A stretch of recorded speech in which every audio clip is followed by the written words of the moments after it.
अस्सलाम वालेकुम नाज़रीन, मैं हूं फातिमा और आप देख रहे हैं वॉइस ऑफ मकरान। तुर्बत से रिपोर्ट कर रहे हैं नूर शाह। नूर मकरान के नामवर और कदावर शख्सियत मीर इमाम बुजुर्ग की रिहाइशगाह चाहसर में दिन भर मुलाकात करने वालों का तांता बंधा रहा।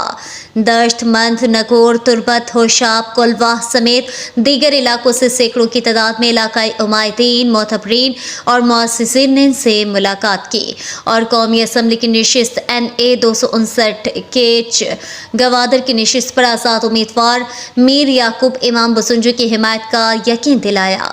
मीर इमाम बुजुर्ग ने अवामी वफूद की जानिब से भरपूर हिमायत पर इनका शुक्रिया अदा किया और कहा कि केच गवादर की कौमी असम्बली की नशिस्त पर मीर याकूब बुजुर्ग की भरपूर अवामी सपोर्ट खुश आइंद है।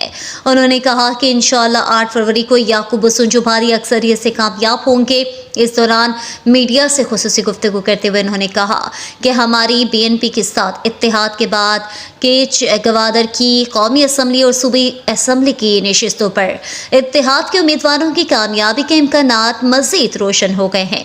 मीर इमाम बुजुर्ग ने कहा कि कौमी असम्बली की नशिस्त पर एक ऐसा उम्मीदवार को बरामद करके खड़ा किया गया है जिसके पास 3 मुल्कों अफगानिस्तान, ईरान और पाकिस्तान की शहरियत है और दालबंदीन से लाकर यहाँ के अवाम पर मुसलत करने की साजिश नाकाम बना दी जाएगी।